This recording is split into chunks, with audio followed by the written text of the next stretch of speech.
Hello and welcome to It's a Creativity Thing. I'm Lauri and I'm so thrilled to be here and be part of your journey, helping you redefine your concept of creativity and discover new ways to wake up your senses and fire up your imagination so you can be an even more glorious and more authentic you.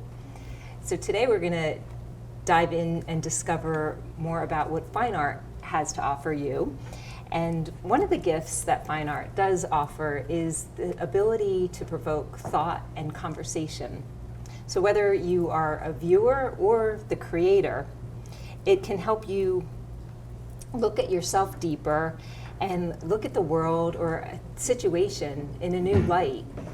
And in that you discover new ideas, new solutions, and new ways to allow yourself to just be even more glorious and allow that innate creativity to soar. Excuse me.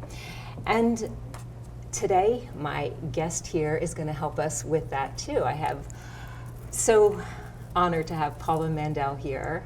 I'm honored to be here.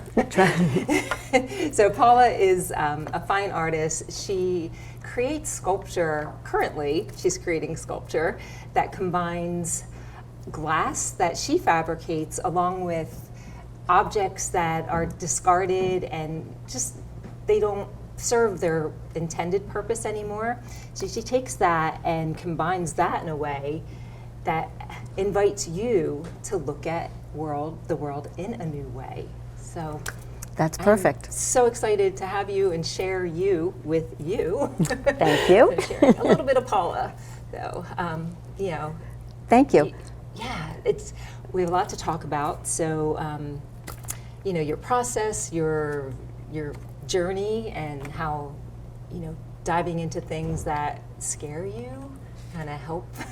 That's a good thing. So, yeah, starting where? Well, so I went to Temple University and I trained in art and psychology, and I realize now that I've never done one thing. I've always mixed things up. Mm-hmm. And so even as my major in school, I did that and did classical painting for a very long time. I had a studio, and my studio mate said, you don't have to just do oil painting mm-hmm. as oil painting. You can combine it with other things. You can do mixed media. And I had my eyes open. I know, we were taught not to do that. Yes. And I started doing that, and it just opened my eyes. So here's an example of one of the paintings that I did, which you can see is pretty psychological. It's my son when he was 3, and then when he was 13. So at 3, he's receiving apples, and when he's 13, he's giving back to the world. Uh-huh. So there was always a psychological component to what I was doing, even as a painter. And then I just moved forward and did a lot of mixed media until one day I started volunteering as a docent at the National Liberty Museum, which is a museum that has glass sculpture and uses it as a metaphor for our society and for peace and freedom. And once I went there, I decided that I wanted to learn how to do glass. So I went back to school. And that was quite an adventure for you as well, from what I understand. It was quite an adventure. It wasn't something comfortable. No. So the first thing is that I had a hip replacement at the age of 50. Oh. And after that, I decided I wanted to do things that really scared me. Okay. So what I did was I figured out the two things that scare me are fire and glass, breaking glass. And so I went back to school to study how to handle both of those things. And I went, girl. And it was really fun and invigorating and exciting to do something that was completely foreign to me. Yeah. I had always worked in 2D, and even when I started working in glass, I started casting in glass, and my daughter, who's a wonderful sculptor and a landscape architect, said, Mom, she said, you're still doing 2D. You're just doing bas-reliefs. Oh. So that's really what propelled me to figure out how to do sculpture. Leave it to our daughters to call you out. She's amazing. Yes. She always does call me out, and she's usually right.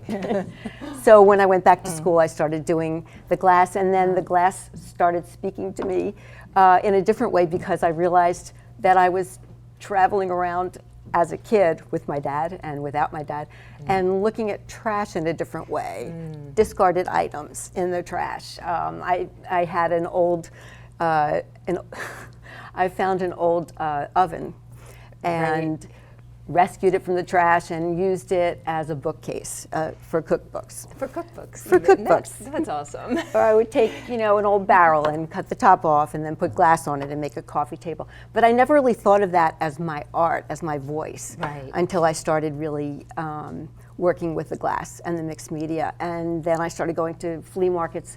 I didn't start. I continued to go to flea markets and garage sales. And then what happens when you work in mixed media is people start throwing things at you. Sure. Wonderful things. So this is an example of an oud that a friend of mine, who is a Grammy-nominated singer-songwriter, Sharon Katz, gave to me because it didn't work.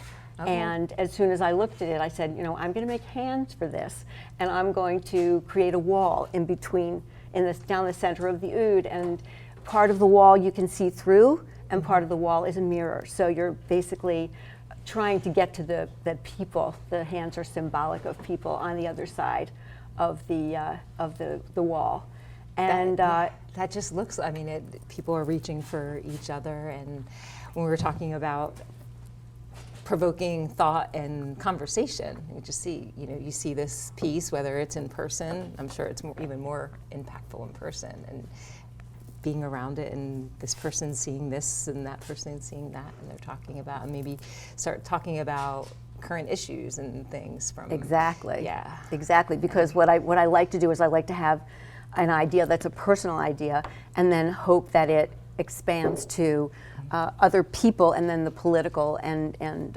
other kinds of relationships. Yeah. So even with that piece, it started out as a very personal piece about people feeling divided, and actually, unfortunately, it's very current now. Yes. Because people do feel divided. Yeah. So I think it generates conversation about that. Yeah. And even, maybe conversation within yourself, starting, and where it started for you, it can certainly start for someone looking at it. Just, what is that bringing up for you, and what does that mean to you? And it could be something different than even you intended. But That's for sure. And that's where, and that's part, You hit the nail on the head. And how is that, having an intention for the piece, but someone else interpreting it in a totally different manner? That is my goal. Okay. My goal is for me to create and then have other people respond in their own personal way. And what is interesting in my process, which other people share, is that I never know where the sculpture is going to go. I start out with looking at something and saying, I really like that toaster. Right. I really like that thing, and then what can I do with that? What else can I put with that? And then the sculpture will evolve. Right. And I find that really exciting because it's a call and response. And so I don't even know what I'm going to be saying. Right. And the other thing that happens is when I have an exhibit, which I currently have an exhibit at a museum in Philadelphia, I look at all the work together and I realize they're all talking to each other. Funny how that happens. It's amazing. Yeah, even unintentionally, you, subconsciously, somehow you create this body of work that connects and says this has a deeper message when it's all put together. Exactly. And, yeah. And somebody else, again, might look at it and see a different message, which is perfectly wonderful. Which is as wonderful. well. The exhibit that's at the Temple Judea Museum now is very interesting because people are calling me and emailing me and saying, oh, my grandparents were immigrants and they, my grandmother sewed for 50 years. And so a lot of the things that I've talked about in this exhibit are really connecting to the greater public. And people start thinking about their past or their relationships or what they want to do in the future.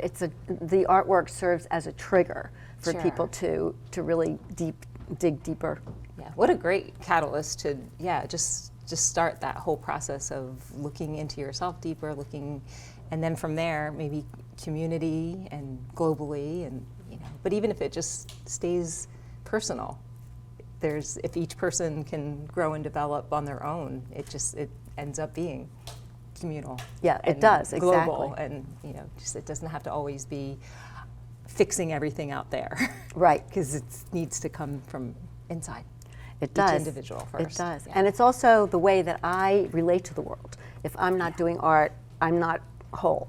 Right. I'm not complete. Right. And so it's also a way for me to stay centered, and it's a way of meditating for me and for a lot of artists. Perfect. Yeah, so I'm sure there are times when you are stuck in your creativity and just things aren't going the way you want them to go, and what do you do? Well, after I get really sad and frustrated, I'll do something different. So what I've done through my career is I've taken courses not knowing why I'm taking the courses.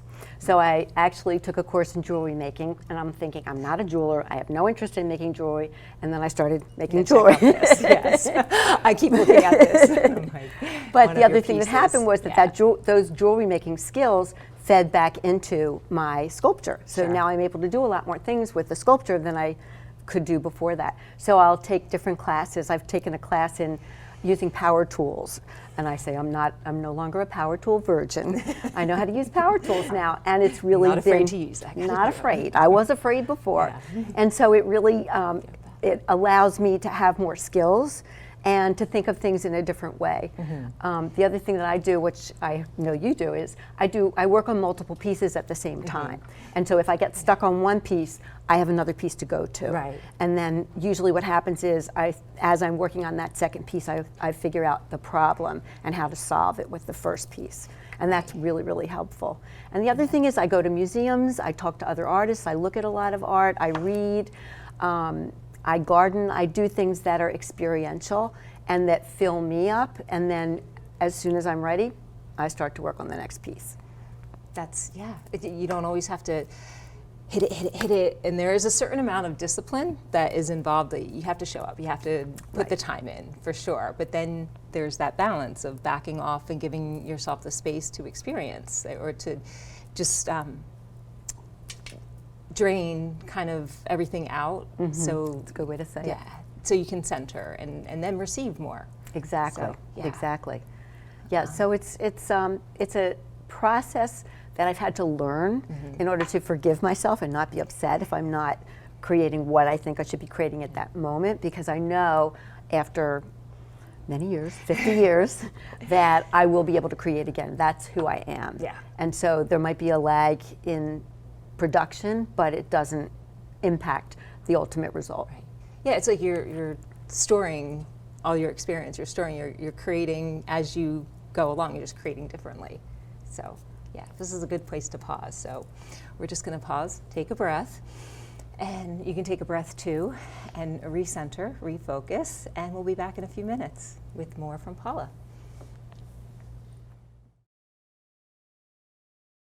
Aloha! Joe Silva here with Kukua Technologies.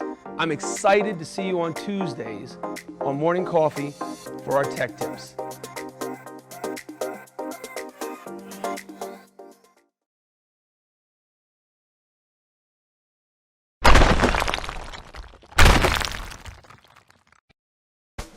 Let's face it, lawyers get a bad rap.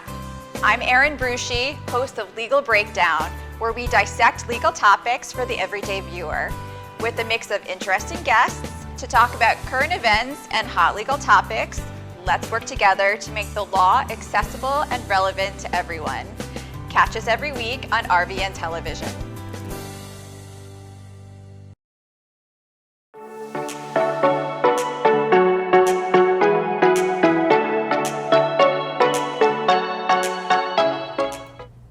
Hello and welcome back to It's a Creativity Thing. I am Lauri here chatting with Paula Mandel. So thank you so much again for joining us and sharing your you-ness with us.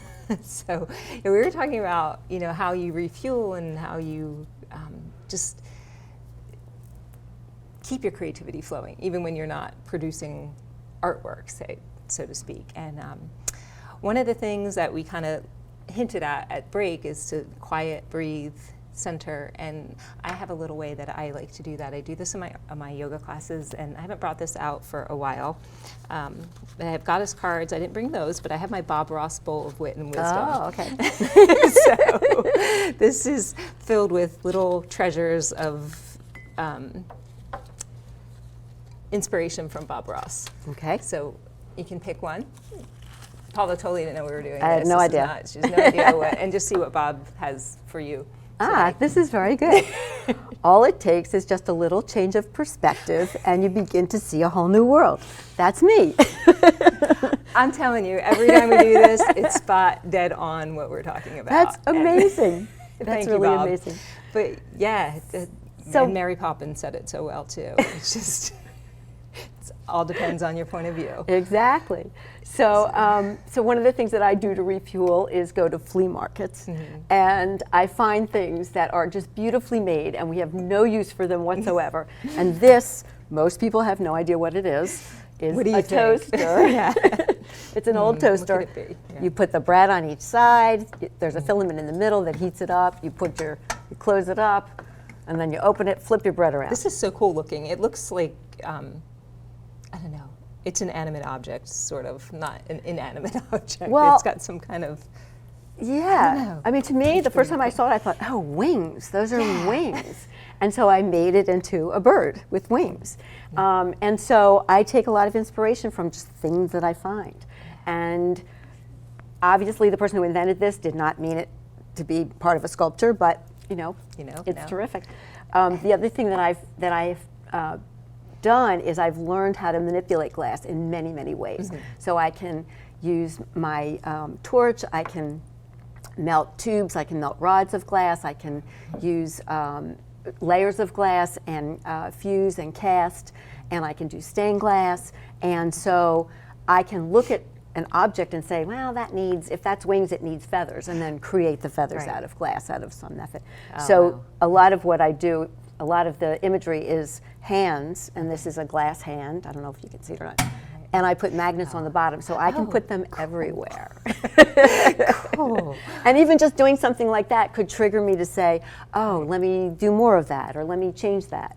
So it's like I said, it's a call and response as far as figuring out how to change my world, how to change everybody's world. And that's so beautiful because you kind of have a plan, but you allow it to change and grow and morph as it's on its own. Exactly. So and respond to it. Exactly. So and that's kind of like any creative endeavor. You have to start out with somewhat of a plan. Well, we don't even have to, but it's helpful to have a guide. Right. And then, but be fluid with it, and be able to, and not just stay so tight within that plan that you can't see the beauty that's happening. Exactly. And even I get stuck. I have one sculpture that is a giant soup pot. It was my grandmother's soup pot, and I made it into a wishing well.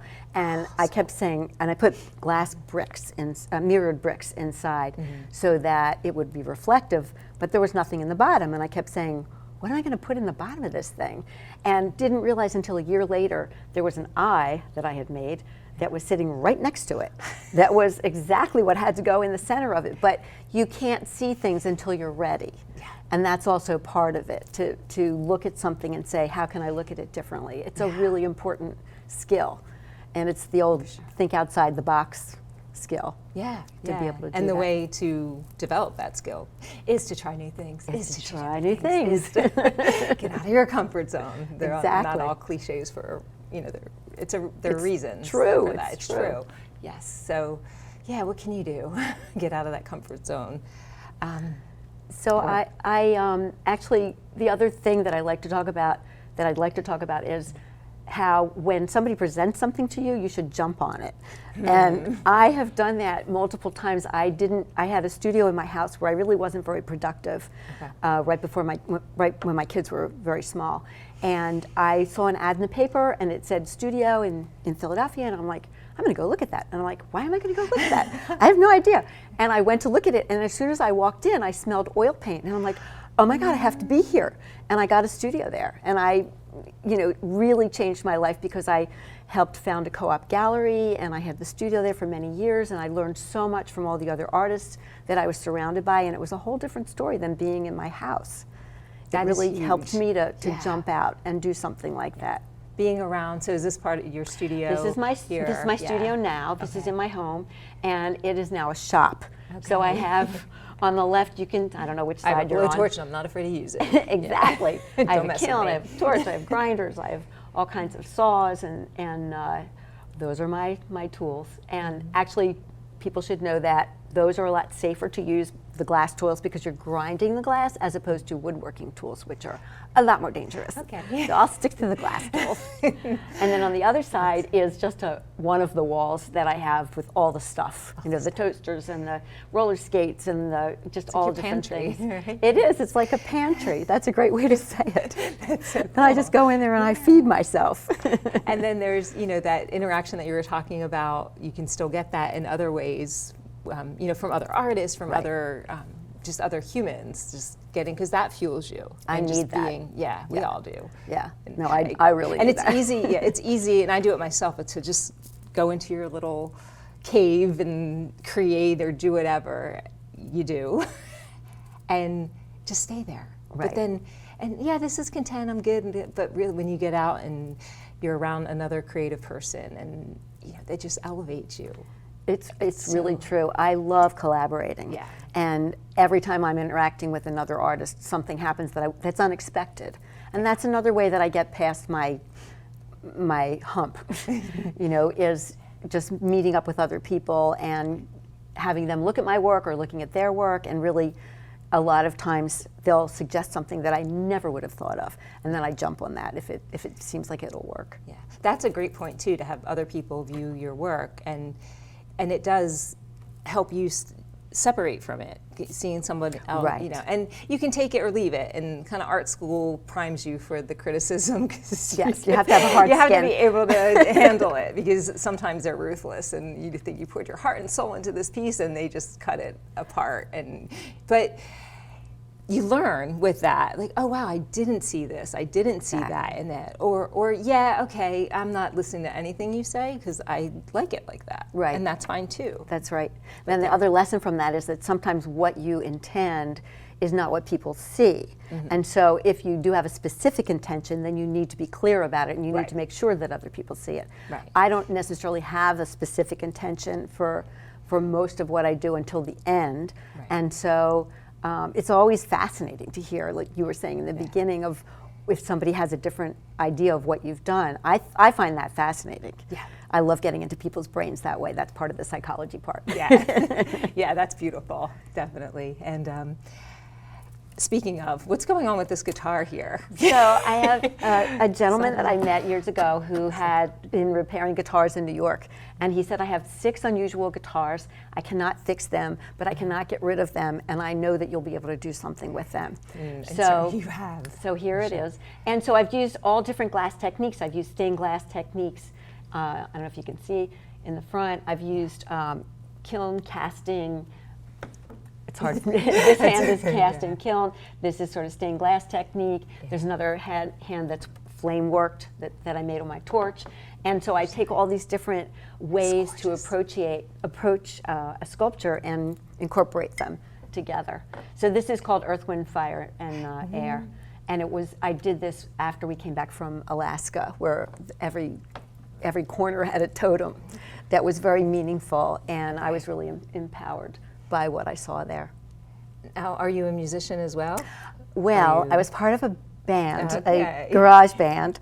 We were called the Hip Replacements. It was 4 married couples, and we've morphed a little bit. Everybody's moved on, but we still try to get together. Awesome. Yeah, So this touched a little bit of something musical yeah, in you as yeah. well. And I play a little guitar, a little piano, and I sing and a little harmonica.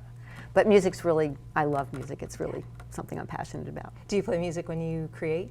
Yes, I always listen to classical music. That's what I was taught in school, and it's very interesting because if I listen to any other kind of music, I cannot focus. But the classical music starts, and honestly, it puts me into almost an alpha zone where I have no idea what's played after the first couple measures.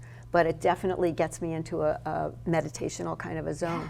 Absolutely. There's been studies, and your water molecules in your body take different form. Cool. Yeah. I didn't know that. Yeah, that's a whole thing, different kind of music, and some music makes you just, Jazzed up. Yeah. Yeah.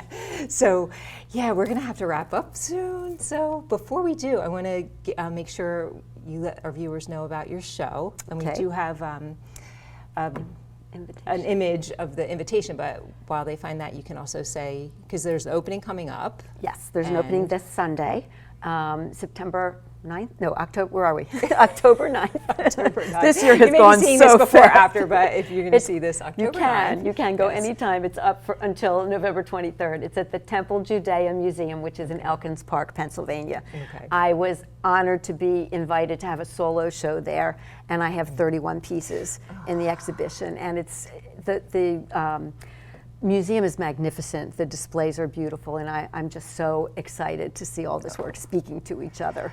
Yeah, in the, I can't wait. I in want to the go show. see it. Yeah, I haven't been able to get there yet, but yeah, it's up for the month. Of Till November 23rd. Okay. 3 months, which is really wonderful. Okay. Usually a show is 1 month, and by the time you put it up, you have to take it down. Yeah, so that's awesome. And then, so where else can people find you? Your website, social My media? website is my name, paula-mandel.com, Okay. and I'm on Instagram, Paula Mandel 1. Okay. Yes. So. And I have a see- Facebook page too, which I can't tell you what that is. Okay, well, search Paula Mandel. I'm sure. Paula Mandel Art, because Art. there is another one. Okay, yeah. And if there are gorgeous sculptures and you have the right Paula. Thank you. So yeah, thank you so much. This has been such a treat. I hope you've gotten something tremendous out of this. I'm sure you have. This is just go do something out of your comfort zone. You say that over and over and over again for a reason. Right. Next time somebody presents you with something that you go, I don't really want to. Just do it. Just do it. Yeah.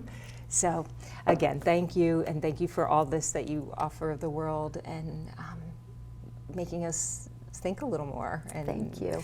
be a little truer to ourselves. So, cheers. Thanks so much. Thank you. Peace, and we'll see you next time on It's a Creativity Thing. Go out and create some magic.